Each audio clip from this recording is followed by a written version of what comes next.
Salah seorang dosen saya di kampus pernah berkata kepada kami mahasiswanya dalam sebuah kelas kurang lebih begini. Kita orang Kristen di Indonesia adalah golongan minoritas, dan sebagai minoritas harus berkualitas. Kalau enggak, mati aja lah. Sebuah perkataan singkat yang sampai sekarang masih mengena dan masih saya ingat.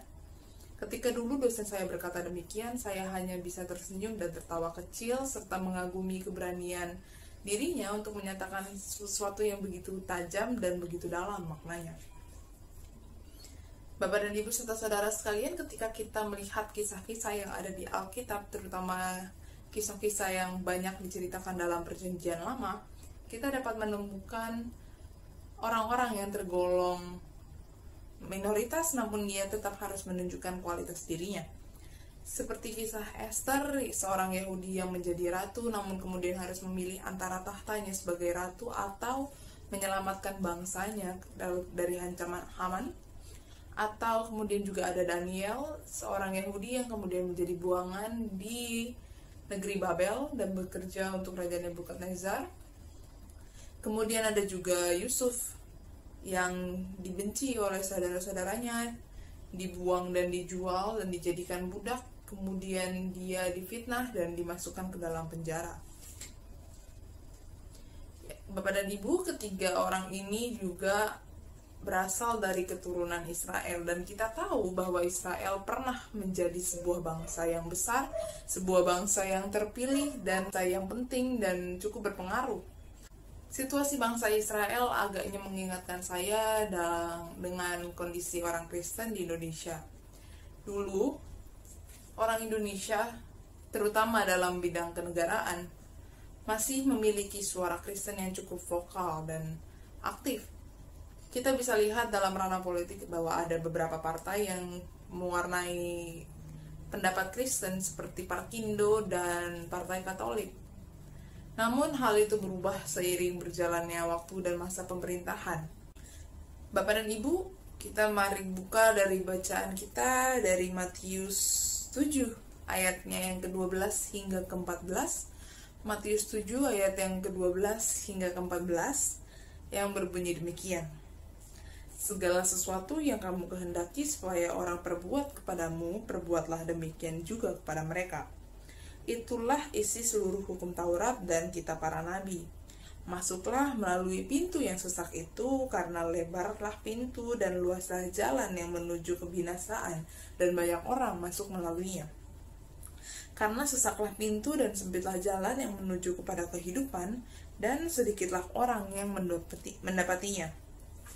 Ayat ini seakan mengingatkan kita agar tidak berkecil hati sebagai golongan minoritas dan tetap harus rendah hati, serta melihat situasi tersebut sebagai sebuah kesempatan kita. Kesempatan untuk belajar, kesempatan untuk melihat dengan perspektif yang lebih luas. Hasanuddin Abdurrahman, atau yang biasa dikenal dengan sebutan Kang Hasan, menulis sebuah buku yang berjudul Melawan Miskin Pikiran dan mengisahkan bagaimana ia harus menunjukkan dirinya, menunjukkan kemampuannya kepada seorang profesor di sebuah universitas di Jepang ketika ia menjadi peneliti di sana.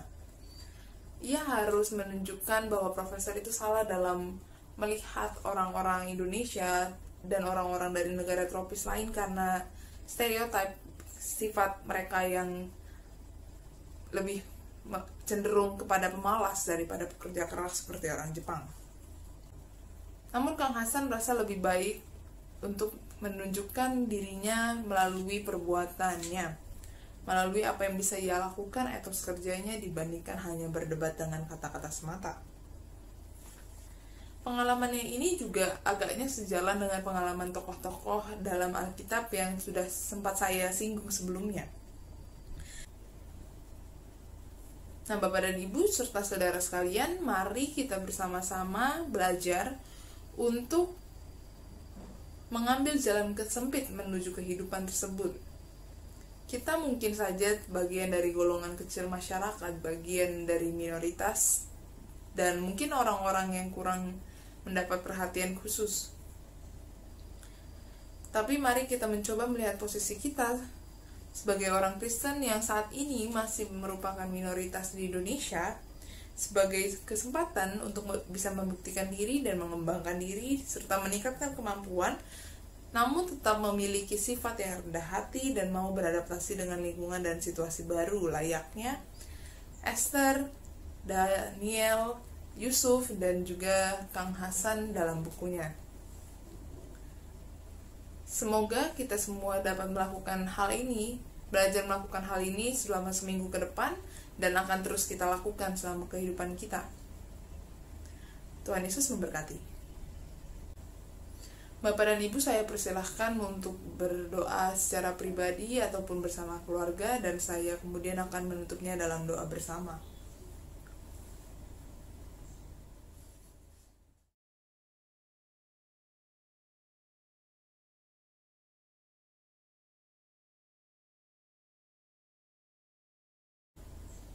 Allah Bapa kami yang baik, terima kasih atas berkat serta penyertaan-Mu kepada kami sepanjang hari ini.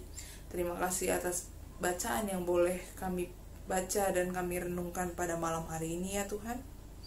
Kiranya juga apa yang menjadi bacaan pada malam hari ini boleh kami jalankan hingga ke depan ya Tuhan, mulai dari esok pagi. Tuhan yang memampukan kami, Tuhan yang membimbing kami, Tuhan juga yang selalu mengingatkan kami untuk berbuat baik, untuk menjadi berkualitas, bahkan ketika kami masih menjadi golongan minoritas atau bagian dari masyarakat yang lebih kecil.